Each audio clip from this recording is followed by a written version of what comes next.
மூன்றாவதாக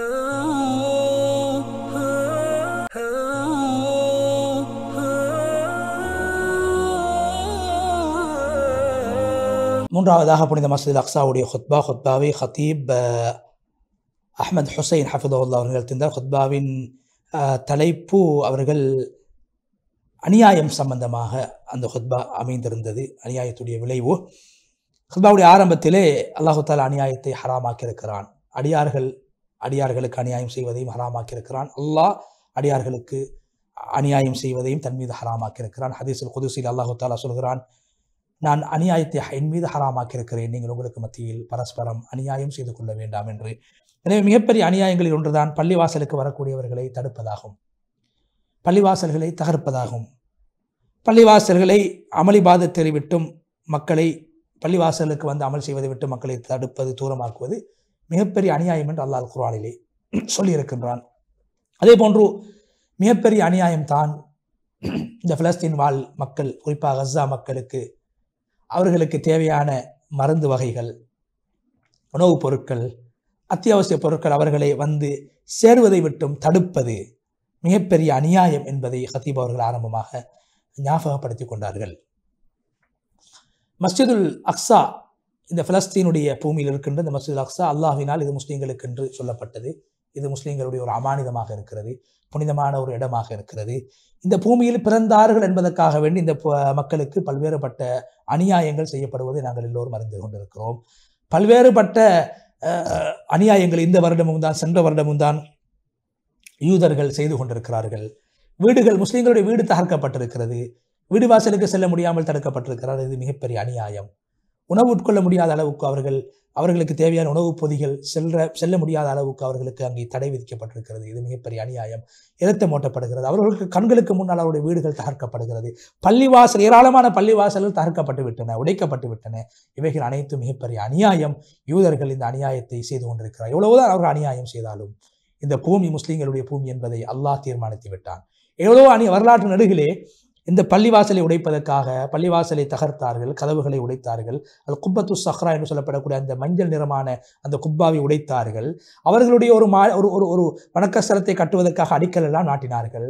இங்கு வரக்கூடிய மக்களுக்கு அநியாயம் செய்தார்கள். பல முயற்சிகளை செய்தும் அவர்கள் தோல்வி கண்டிருக்கிறார்கள். அவர்களால் இந்த பூமியை மீட்டெடுக்க, அவர்களால் இந்த பூமியை அபகரிக்க முடியாது.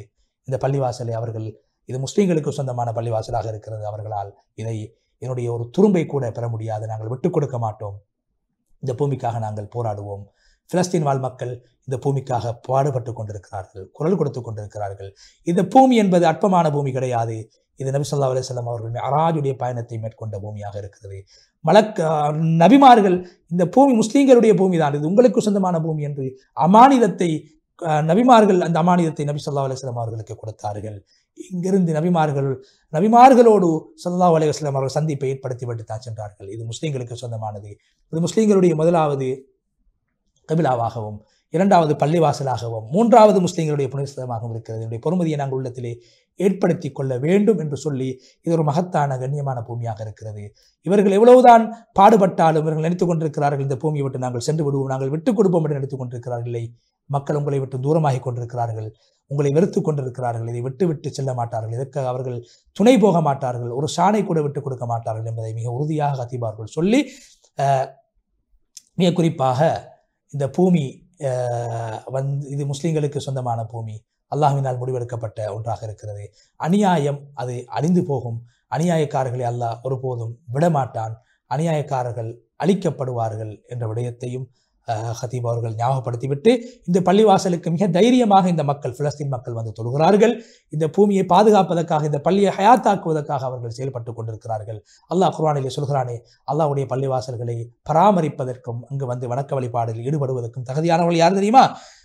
அல்லாஹ்வை ஈமான் கொண்டு தொழுகையை நிலைநாட்டக்கூடியவர்கள், ஜகாத்தை கொடுக்கக்கூடியவர்கள், அல்லாஹ்வை மாத்திரம் அஞ்சக்கூடியவர்கள் அல்லாஹ் சொல்லியிருக்கிறார். அப்படியானவர்கள் தான் இந்த பூமிக்கு வந்து இந்த பூமியை ஹயாத்தாக்கி கொண்டிருக்கிறார்கள், இந்த பள்ளிவாசலை ஹயாத்தாக்கி கொண்டிருக்கிறார்கள், அமல்களை கொண்டு சிறப்பாக்கி கொண்டிருக்கிறார். அல்லாஹ் அவர்களுக்கு ரஹ்மத் செய்ய வேண்டும், அல்லாஹ் அவர்களை உறுதியாக்க வேண்டும் என்று அவர்களை பற்றி பேசிவிட்டு, இரண்டாவது ஹுத்பாவிலும் ஹத்தீப் அவர்கள் நிச்சயமாக இந்த மஸ்ஜிதுல் அக்ஸா என்பது புனிதமான ஒரு பூமியாக, மகத்தான ஒரு பூமியாக இருக்கிறது.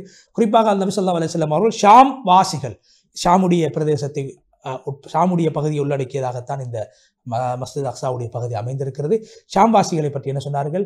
ஒரு கூட்டம் வருவார்கள், உண்மையிலே உறுதியாக இருப்பார்கள், அவர்களுக்கு எதிராக யாராலும் ஒன்றுமே செய்ய முடியாது.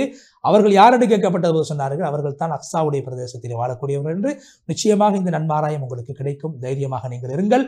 அல்லாஹ்வுடைய பாதையிலே உங்களுடைய தைரியத்தை வெளிப்படுத்தி போராடுவது ஈமானுடைய வெளிப்பாடாக இருக்கிறது. அது ஒரு போராக இருக்கிறது. சொன்னார்கள் ஸல்லல்லாஹு அலைஹி வஸல்லம், அல்லாஹ்வுடைய பாதையிலே கொஞ்ச நேரம் போராடுவது இந்த உலகத்தில் இருக்கக்கூடிய வஸ்துக்களை விட சிறந்ததாகும். காலையில் அல்லது மாலையில் அல்லாஹ்வுடைய பாதையில் கொஞ்ச நேரம் செலவழிப்பது உலகத்தில் இருக்கக்கூடிய வஸ்துக்களை விட சிறந்ததாகும். அதே போன்று நாளை மறுமையிலே இந்த சுவர்க்கம் எப்படிப்பட்டது என்றால், அந்த சுவர்க்கத்தில் ஒரு அடியான் தனது சாட்டையை வைக்கின்ற அளவு இந்த உலகத்துடைய வஸ்துக்களை விட சிறந்தது என்று ஸல்லல்லாஹு அலைஹி வஸல்லம் அவர்கள் சொன்னார். எனவே தைரியமாக இருங்கள். போராட்டத்துக்காக வேண்டி நீங்கள் இந்த போராட்டத்திலே தொடர்ச்சியாக பயணிங்கள். இந்த பூமியை நீங்கள் விட்டுக் கொடுக்க வேண்டாம், யாருக்கும் விட்டுக் கொடுக்க வேண்டாம். இது இஸ்ராவுடைய பயணம் நடைபெற்ற அல்லாஹ்வுடைய அடியார் முஹம்மது ஸல்லல்லாஹு அலைஹி வஸல்லம் அவர்களை இங்கிருந்து தான் அல்லாஹு தஆலா நபி அவர்கள் மக்காவிலிருந்து இங்கு இஸ்ராவுடைய பயணத்தை மேற்கொண்டார், இங்கிருந்து மிஅராஜுடைய பயணத்தை மேற்கொண்டார்கள். எனவே அநியாயம் அழிந்து போய்விடும். நாங்கள் அல்லாஹ்வுடைய பாதையிலே இந்த பூமிக்காக வேண்டிய குரல் கொடுக்க வேண்டும், பாடுபட வேண்டும், முன்வர வேண்டும். இது இன்று சில பேர்கள், குறிப்பாக அரபியர்கள், இந்த பூமியுடைய விடயத்திலே கவனம் செலுத்தாவிட்டாலும் இது உலக முஸ்லிம்களுக்கு சொந்தமான ஒரு அமானிதமாக, உங்களுடைய கழுத்துகளிலே கொடுக்கப்பட்ட ஒரு அமானிதமாக, உங்கள் மீது சுமத்தாட்டப்பட்ட ஒரு அமானிதமாக இந்த மஸ்ஜிதுல் அக்ஸா அமைந்திருக்கிறது. எனவே இதற்காக பொறுப்பை முழு உலக மக்களும் இதை ஏற்றுக்கொள்ள வேண்டும். நபி ஸல்லல்லாஹு அலைஹி வஸல்லம் இந்த அமானிதத்தை எங்களுக்கு தந்திருக்கிறார்கள். நபி அவர்களுக்கு இந்த பூமி அமானிதமாக நபிமார்கள் கொடுத்தார்கள். எனவே இந்த அமானிதம் பாதுகாக்கப்பட வேண்டும். இங்கு என்னதான் கெடுபிடிகளை யூதர்கள் செய்தாலும், வரலாற்று நடுகளே பல கெடுபிடிகளை செய்தார்கள், கத்தீப் அவர்கள் ஞாபகப்படுத்தினார்கள், அவர்கள் தோல்வி அடைந்து இருக்கிறார்களே தவிர அவர்களால் வெற்றி கொள்ள முடியாது.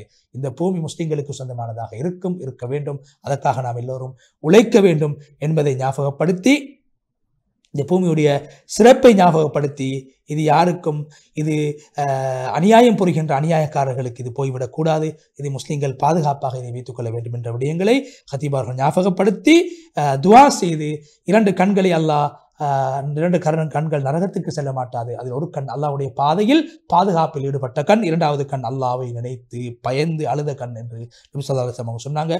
துஆ செய்யுங்கள், துஆக்கள் ஏற்றுக்கொள்ளப்படும் என்று சொல்லி நபி ஸல்லல்லாஹு அலைஹி வஸல்லம் அவர்கள் ஸலவாத்து சொல்லுமாறு வேண்டி ஹதீப் அஹ்மத் ஹுசைன் ஹஃபிதஹுல்லாஹ் அவர்கள் முழுமையாக மஸ்ஜித் அக்ஸாவுடைய ஹுத்பாவை விட்டும் விடைபெற்று சென்றார். எனவே அந்த அடிப்படையில் அன்புக்குரிய நேயர்களே, சகோதரர்களே, மக்கா மதீனாவுடைய ஹுத்பா, ஒரு அடியான் தனது அடிமைத்துவத்தை, ஆபித் என்றால் இபாதத் என்றால் அடிமைத்துவம், ஆபித் என்றால் அல்லாஹ்வுக்கு கட்டுப்படக்கூடியவராக ஒரு அடியார் இருக்க வேண்டும். அவனுடைய அடையாளங்களையும் அவனுடைய சிறப்புகளையும் சொன்னார்கள். எனவே உண்மையான அடியார்களாக நாங்கள் இபாதத்தில் மாத்திரமல்ல, எல்லா துறைகளிலும் நான் அல்லாஹ்வுடைய அடியார் என்ற உணர்வோடு அடிமைத்துவத்தை வெளிப்படுத்தி வாழ பழகிக்கொள்வோம். அதே போன்று மஸ்ஜித் அக்ஸாவுடைய விடயத்திலே நாங்கள் கவனம் செலுத்தி, அதை எங்களுடைய அமானிதம் பொறுப்பு, அதற்காக நாங்கள் துஆ செய்ய வேண்டும். அந்த முஸ்லிம்களுடைய விடிவு காலத்துக்காக வேண்டி, அவர்களுடைய விடுதலைக்காக வேண்டி, பாதுகாப்புக்காக வேண்டி நாங்கள் துஆ செய்ய வேண்டும் என்ற விடயத்தை ஞாபகப்படுத்திக் கொண்டோம். இவ்வளவு நேரமாக நிகழ்ச்சியை பார்த்துக் கொண்டிருக்கக்கூடியவர்கள் அதை உங்களுக்கு அல்லாஹ் அருள் பாலிக்க வேண்டும், ரஹ்மத் செய்ய வேண்டும் என்ற துஆவோடும், இந்த நிகழ்ச்சிகளை மற்றவர்கள் பரப்பக்கூடிய உங்களுக்கும் அல்லாஹ் ரஹ்மத் செய்ய வேண்டும் என்ற துஆவோடும், நிகழ்ச்சி தயாரிப்பாளர் சகோதரர் ரிஸ்வான் அவர்களுக்கும், தொழில்நுட்ப உதவியாளர் சகோதரர் ஷர்ஃபான் அஹ்மத் அவர்களுக்கும் என்னுடைய நன்றிகளையும் துஆக்களையும் செய்து, இன்னும் ஒரு மனாபிர் உஸ்தாத் நிகழ்ச்சியினூடாக மீண்டும் இன்ஷா அல்லாஹ் உங்கள் அனைவரையும் சந்திக்கும் வரை விடைபெற்றுச் செல்கிறோம். வஆகிரு தஅவானா அனில் ஹம்துலில்லாஹி ரப்பில் ஆலமீன். வஸ்ஸலாமு அலைக்கும் வரஹ்மத்துல்லாஹி வபரகாத்துஹு.